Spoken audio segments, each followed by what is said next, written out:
I love this time of year. Finally get back up here to the garage and do something I enjoy doing very much. If it's fooling around working on something here or making the YouTube videos for you people. Everybody, I'm Mark and you're watching the Garage Guy 879 channel. Tonight is Saturday night, April 23rd, 2022.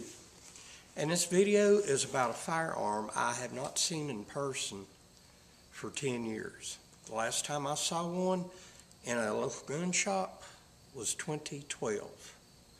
And here towards the end of the video, I'll tell you why I can remember that so specifically, all right?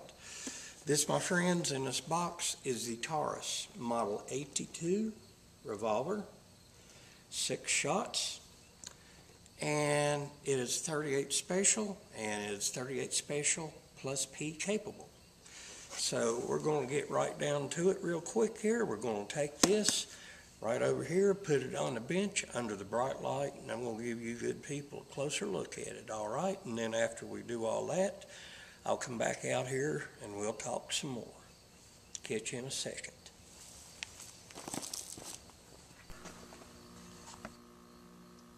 All right, my friends, here we are on the bench under the bright light coming from the garage. And let's get this show on the road right here. Taurus Model 82B. B means black finish, all right? And the info I'm about to give you comes straight from the Taurus website. So we'll go ahead and open this up right here. Lead and hazardous chemical exposure, you know, discharging firearms, poorly ventilated areas, that kind of thing. Activate the limited lifetime warranty. Here's my invoice from Buds, where I got it from. MSRP on this is $475. I got it from Buds for $400. All right. Right here you have your manual. It's pretty easy to understand, layman's terms more or less. Standard Taurus fare going on, that kind of thing. You know, yada yada. Make sure when you get a new firearm, you always look over the manual. Got a little parts chart right there and all the parts numbered. That's always good to have. Yeah. And this one does have an internal key lock right here. So here's two of the keys. There are no sights on here to be adjusted. You got a front ramped blade sight, and the rear sight is notched in the top of the frame. And there's a little tagger I took off at Scotty's, my local FFL, where I had my firearms sent to. Move this out of the way. Take it out of the old bagger here. Alright, there it is. Now, every firearm I'm going to show in this video has been cleared, safety checked. And of course you can see this right here. Nothing in it, it's safe. 6-round capacity. We'll put this back in. Let's go ahead and try the trigger pull on here. Alright, single action. Point and aim safe direction. Not bad at all. Where it's brand new, it's a little bit stiff though. Not bad at all. Usually these firearms, especially if they were manufactured in Brazil, would come covered with cosmoline.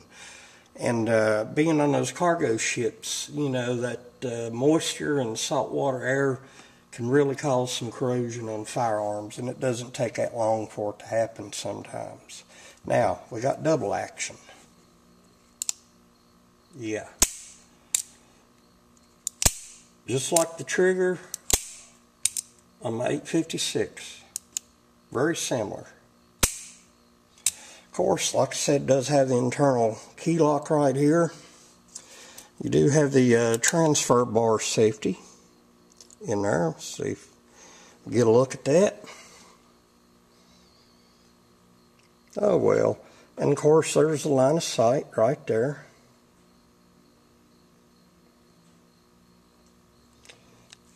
Alright. The grip on here is decent. You got the cobblestone pattern on here. It's rubber. It's not real hard rubber, but then again, it's not really soft either. The barrel shroud, the shroud here on the cylinder plunger, it's full length. Go ahead and try that out. No grit, no resistance. Seems to work all right. Now, this is what they call a matte black oxide finish on here. And the other Model 82s I've seen had the classic blued finish on it, and then a few years ago, Taurus went to this matte black finish right here. It doesn't hold up very well, to be honest with you, but, you know, my Taurus firearms are working guns. They're going to get holster wear. They're going to get scratched. Might get dinged a little bit. No matter how well you try to take care of a firearm, it's going to have a few little places on it, all right? It's almost kind of reminds me of a Parkerized finish, but it's not. Now, let me set this right here. Okay, see if that's in frame. Well, I tell you the specs from the Taurus website. Taurus Model 82B, 38 special, and it is plus P capable. And page 30 and the manual states that. Now, page 28 in the manual states, do not use reloads because, you know, pressures can be different from bullet to bullet, which is true. You have your single action, double action trigger and hammer on here. 6 round capacity. Fixed front sight, notched rear sight. The grip is, I'd call it a medium rubber, cobblestone texture. 4-inch barrel. This thing weighs a hefty 37 ounces. And if I'm not mistaken, that's pretty much the weight of the bigger brother, the Model 65 Taurus chambered in .357 Magnum. The height is 5.5 inches, the width is 1.5 inches, and the overall length is 9.25 inches. All right. Let's do a little comparison here right quick. This right here is my 856 Snubby Taurus revolver, also chambered in .38 special, and it is plus P rated. If I was to do a comparison video between these two, it probably wouldn't take 45 seconds because the only two differences besides the size is the 856 does not have an internal lock. Alright, and of course the grips are different. Other than that, the only thing I could say is one is a whole lot bigger than the other, or one is a whole lot smaller than the other. That was it, you know. So that would be a 45-second comparison video. All right. Go ahead and put this back here. Oh, and before I forget,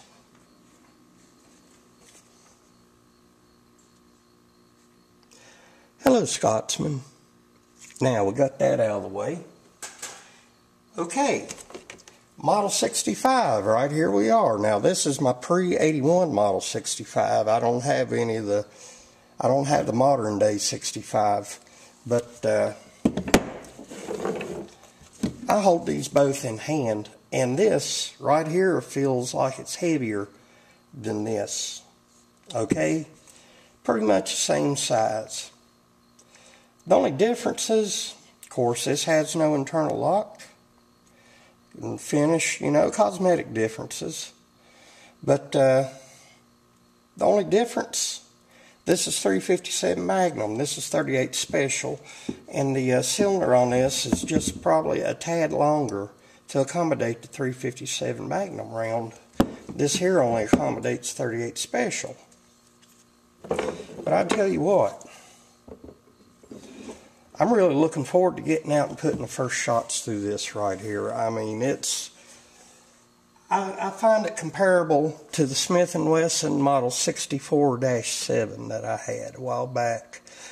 That was a really fine firearm. I got it from Bud's. It was a police trade-in. And The thing of it is, the only reason I sold it was I got offered $150 more than I paid for it, so I let it go. Heck yeah. Got to support my bad habits some way. Anyhow, yeah, this here, I'm really looking forward to putting the first rounds through it. I thought I was going to be able to do it today, but I had some things come up. Now, what do you say? We'll go back outside now. We'll finish the video.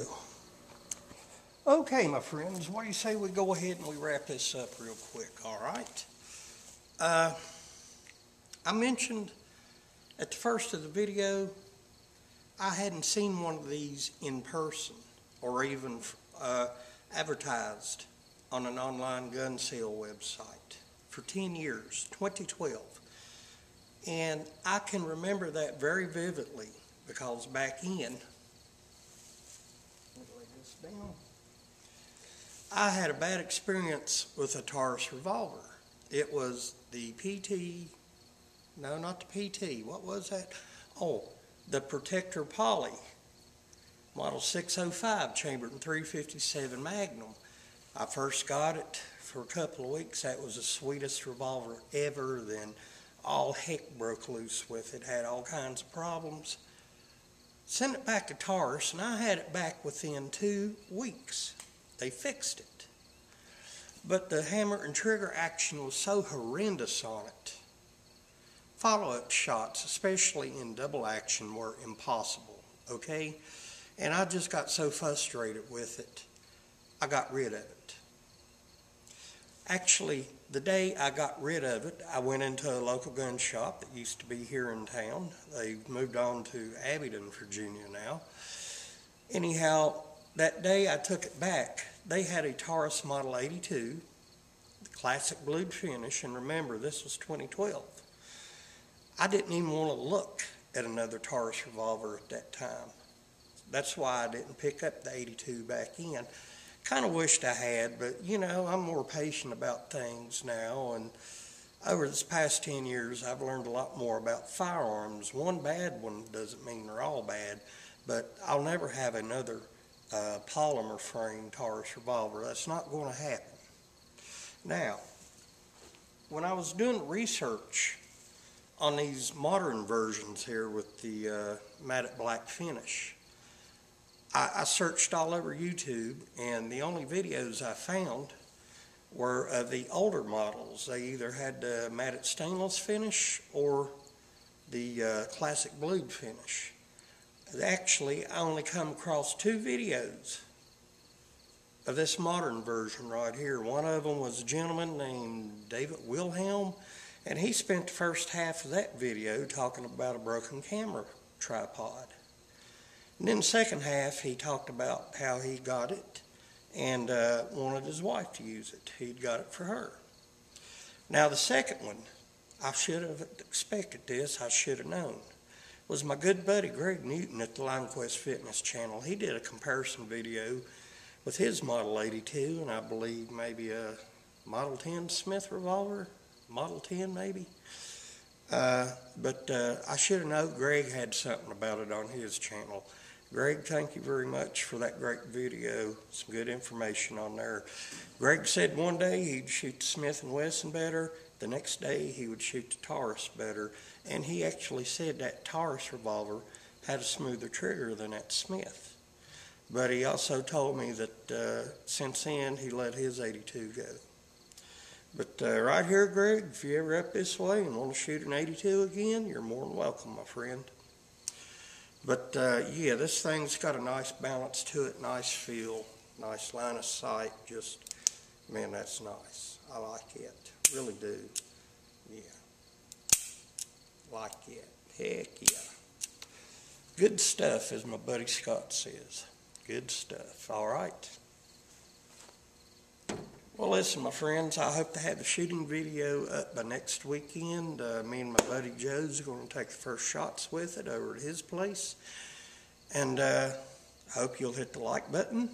And if you're not a subscriber, hit that subscribe button. I'm sure you'll find some videos here on my channel you'll find enjoyable and informative, okay? And if you don't like it don't take but a second to unsubscribe. Now, what's so hard about that? Catch all you people later. Have a good one.